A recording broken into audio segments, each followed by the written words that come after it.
Friends, welcome back to my channel. ನಾನಿವತ್ತು ಬೇಳೆ ರಸ ಸಿಂಪಲ್ಲಾಗಿ ಮಾಡೋದು ಹೇಗೆ ಅಂತ ತೋರಿಸ್ತಾ ಇದ್ದೀನಿ. ಒಂದು 25 ಗ್ರಾಮ್ ತೂರ್ ದಾಲ್ ಮತ್ತು 25 ಗ್ರಾಮ್ ಮೂಂಗ್ ದಾಲ್ ತೊಗೊಂಡಿದ್ದೀನಿ.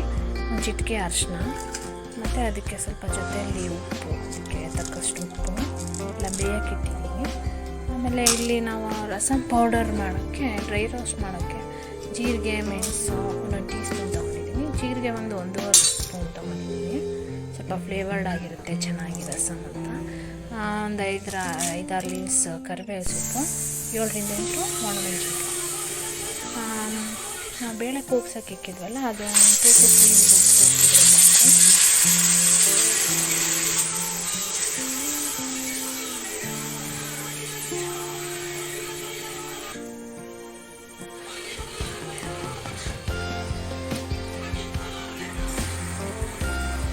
ಅದು 3 ವಿಸಿಲ್ಸ್ ಹೋಗ್ತೀನಿ. ನಾನು ಜೀರಿಗೆ, ಮೆಣಸು, ಕರಿಬೇವು, ಮೆಣಸಿನ್ಕಾಯಿ ಎಲ್ಲ ಡ್ರೈ ರೋಸ್ಟ್ ಮಾಡಿ ರೆಡಿ ಮಾಡಿದ್ದೆ.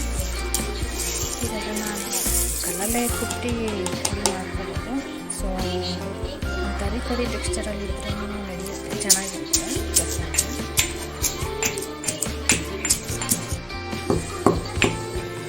ಈ ಟೆಕ್ಸ್ಚರಲ್ಲಿ ಇದ್ದರೂ ಸಾಕು, ಚೆನ್ನಾಗಿರುತ್ತೆ ರಸಮ್ ಟೇಸ್ಟು.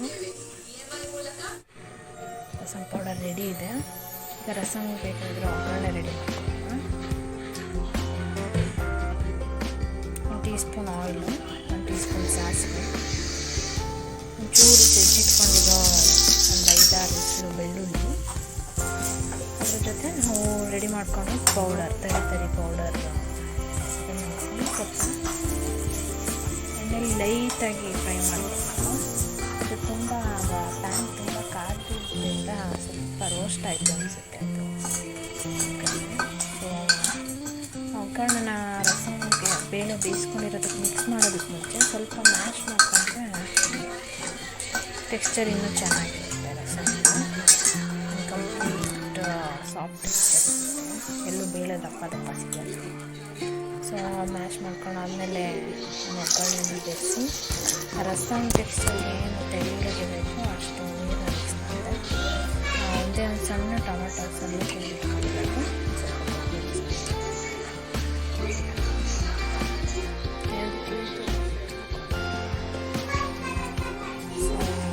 ರಸಮ್ಮೆಲ್ಲ ಒಂದು 10 ಮಿನಿಟ್ಸ್ ಕುದಿಸಾದ್ಮೇಲೆ ಬಿಸಿ ರಸಮ್ ಸ್ಪೈಸಿ